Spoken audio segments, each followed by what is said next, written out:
You may not see this sign in Buena Park. In fact, you don't see this sign in Buena Park because we're not there. But we are with the Buena Park Police Department. This is Crime Watch.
Hello and welcome to Crime Watch. I'm Jane Cameron with Sergeant Chris Nunez of the Buena Park Police Department.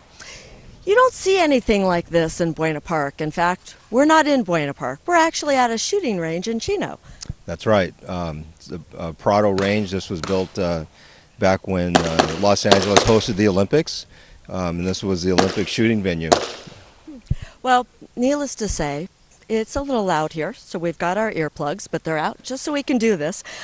The officers we have today are Buena Park police officers. Are all the officers coming through? Yeah, we have. We actually rented space at this range on 3 different days, and that way we could cycle our entire department through over that 3-day time period to come out and take advantage of this outdoor range, which is really only about 20 or 25 minutes driving time to our police station. So this isn't just a bunch of Buena Park officers coming out and shooting their weapons and having a good time, is it? Well, it is a good time. It is fun. So yeah, kind of, sorta.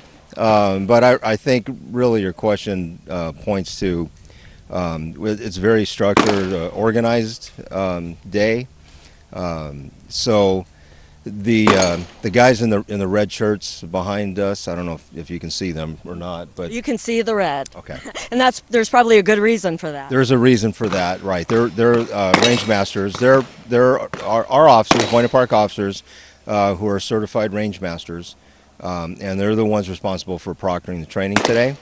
And they put a lot of time and effort into planning the day and planning the courses of fire to help us practice certain standards drills. And we have a number of different weapon systems that we're qualifying on today. I find it interesting that obviously we're all wearing bulletproof vests, including the cameramen, all the officers. So there is a danger to even a practice when you're using weapons. Yeah, unfortunately, even at training, sometimes there are training accidents. So we have to adhere to very strict safety rules. When we all arrived here this morning, we started the day with a safety briefing, and those are the instructions, the SOPs, the standard operating procedures that we're going to adhere to while we're here at the range. Now, a lot of it is very familiar. Some of these officers have been on the job for quite a while and have a lot of experience at this kind of training. But nevertheless, it's still just something that you have to factor into the training day. So, we don't want any accidents today. We don't want anyone hurt. So we want the training to be, as realistic as possible, as safe as possible, and fun, hopefully. And for our viewers, the public usually doesn't get to come out and watch police officers when they're doing this. But we're bringing you here just so you can see what it takes for them to be responsible with their weapons, because when they go out in the field, they have them every single day. Yes, that's true. And actually, this is a public range. Anybody can come here and pay a range fee and get on the range and shoot. So the range reserves space and time for law enforcement. So there are agencies from all around the area that come here to train.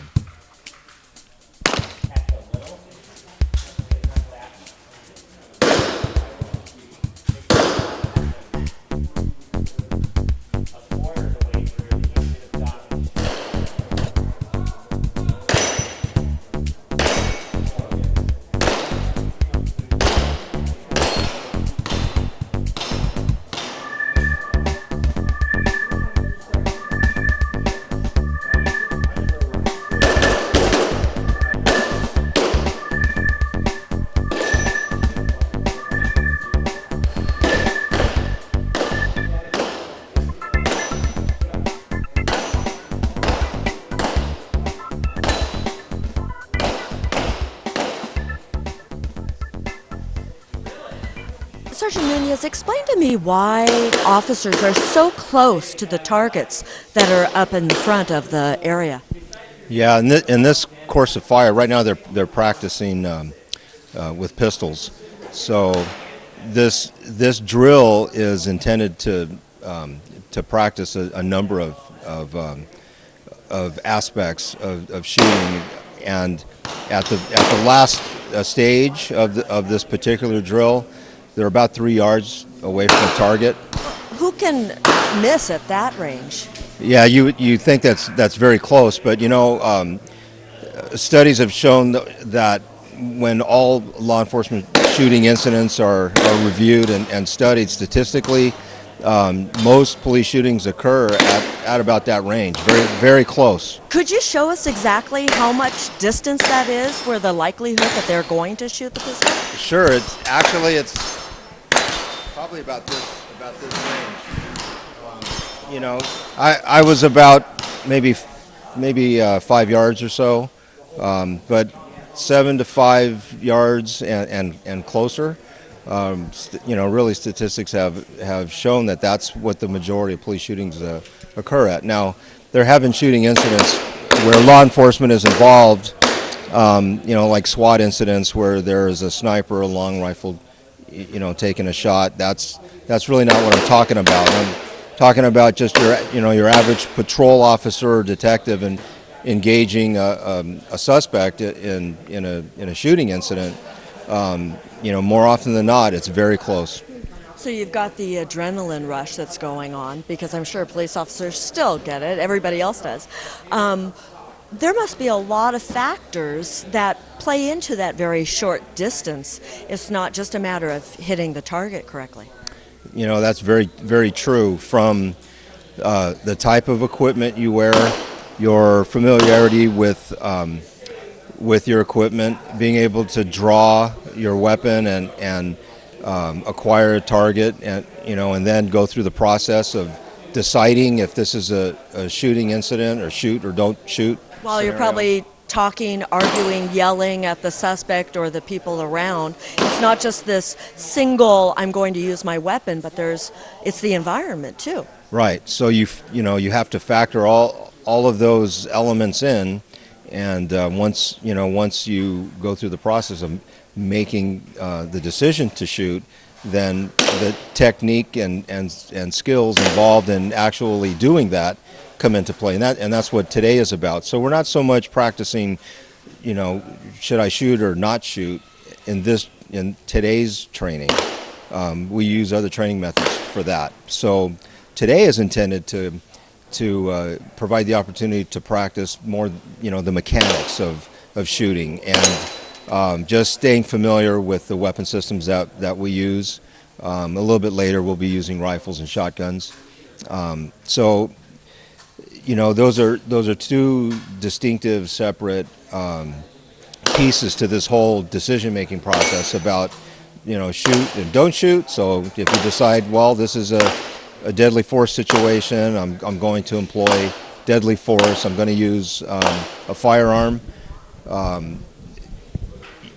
Once you make that decision in your mind, now today's training is intended to provide the practice so that your skill sets are up to par, and you can almost instinctively go through that process. So and really, people know this. I mean, it's not just in police work or shooting, but training and practice is really what's required to hone those kind of skills. So anybody who is an athlete, or specializes in any sport, they understand what I'm talking about. It's just that practicing those drills and training and repetition is what helps you to get better. My repetition is putting the earplugs back in.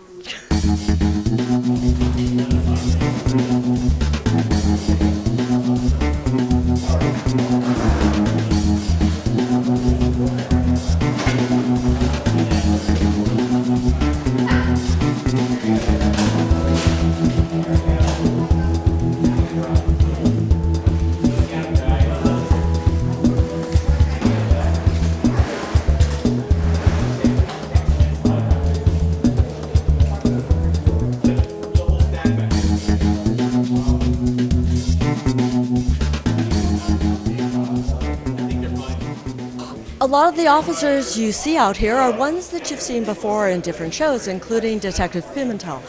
So you've been out here since 8 o'clock. Is it helping you to practice like this? Oh yeah, it's awesome because shooting is a perishable skill. And so the more we get to come out here and kind of practice and keen in on our skills, it's so much helpful for us. How is it different from shooting in the range that you have at the department? A little more realistic because we get to shoot on the move, and you've got to shoot from a barricade and that kind of thing. So instead of shooting to set a stagnant target that's just seated or standing in front of you, you've got moving targets and things like that. So. Sergeant Nunes, I notice he has a granola bar, and the officers are eating around here. They can't leave when they're here, can they? Right, they're actually hostages here.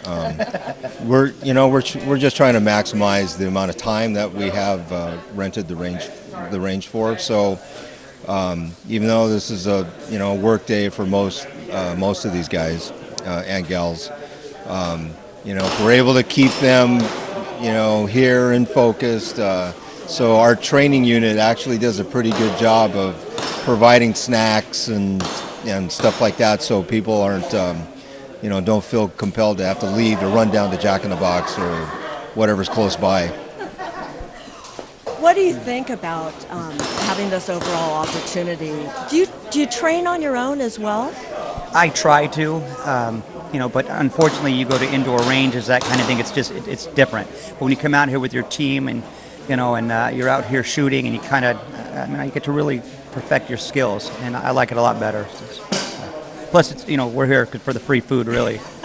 So. Well, we know that you guys get mean when your blood sugar drops too. That is a fact. That is a fact. The key thing about this is if you think about it, you think in terms of your Glock, it operates very similarly. Okay, you have to load it. You have to make it ready. Like in the Glock, you pull the slide to the rear. This, you pull the charging handle to the rear. Okay. The only additional step is you have to put it on fire to actually fire it. The magazine release is not on the left-hand side like most of yours are on your Glocks. It's right here on your index finger. The fire safe switch, fire select switch is right here. The bolt catch is this piece right here, the bottom side. So as you're pulling the charging handle to the rear, you'll push that little piece down. And then it'll lock. The release is the same button, but at the top end. It has two different sights on it. On the rear sight, it's got a small peep sight and a large peep sight. Small is for longer shots, and the larger one's for closer quarters.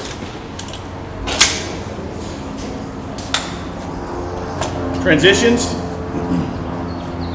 You're shooting and you have a malfunction, and you don't have time to do tap rack roll. If you're actually in an active gunfight, it's faster to transition to your handgun. So if you have like a single point sling or a 3-point sling where you're actually wearing it, then you'll just slowly lower the rifle down to your side and let it sling. If you don't have a sling or you're using a 2-point sling that's not slung, then you'll actually have to hold it. But as you're lowering it, you want to make sure that you're not pointing it at anything or your foot, because your malfunction may be a round that hasn't actually gone off, may cook off. You don't want to shoot yourself or the person next to you. So you're going to lower it. As you're lowering it, you're grabbing your sidearm at the same time, coming up.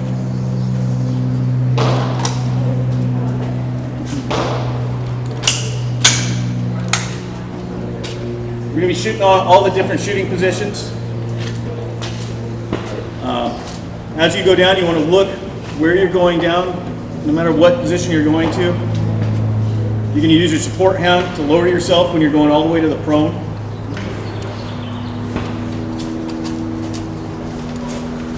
You can go down nice and easy like that. You go down nice and careful, and you want to keep the muzzle pointed down range.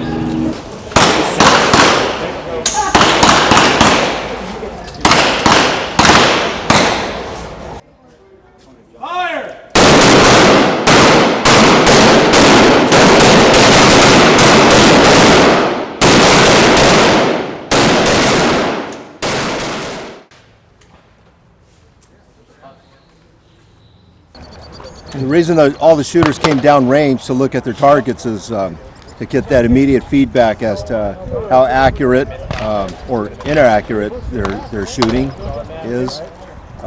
So they can make adjustments either in the sighting systems on the rifle, or how they're holding the weapon, how they incorporate breathing, all those techniques involved in that you have to put together and able to shoot this distance accurately. Okay, carefully, come out of a prone position.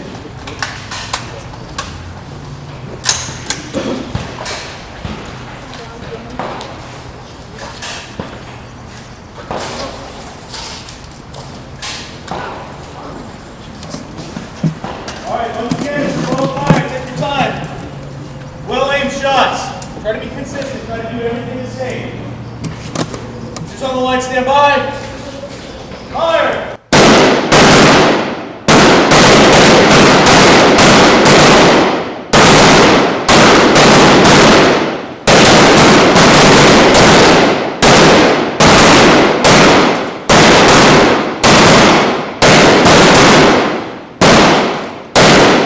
How much effort was taken to be able to have a day like this that goes smoothly?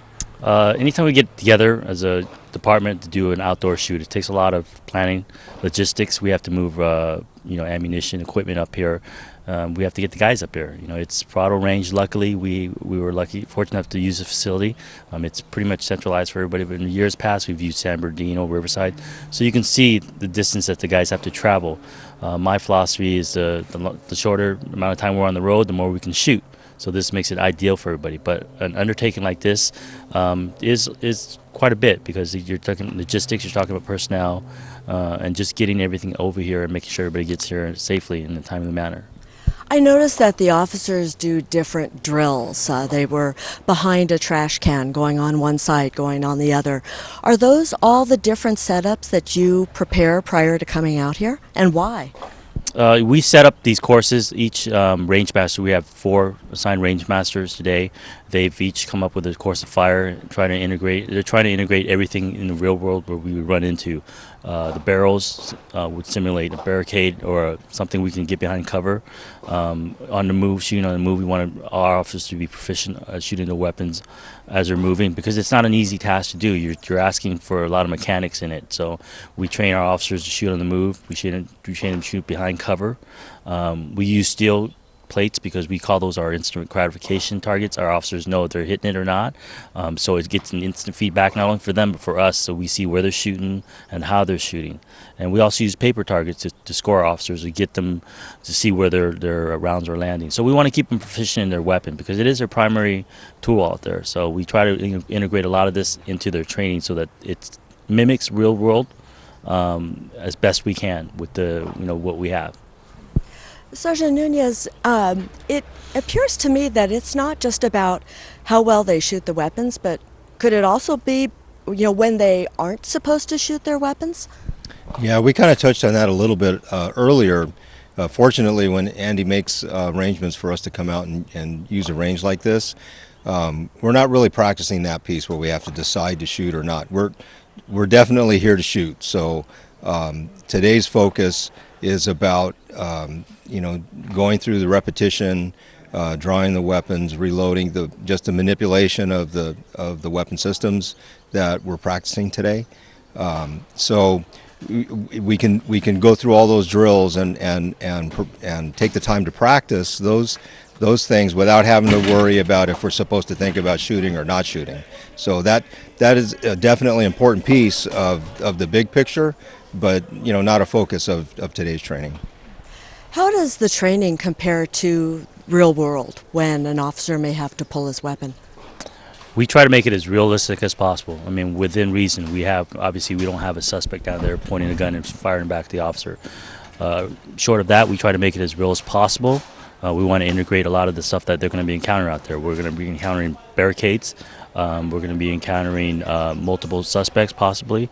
So we want to mimic it as best we can in the real world.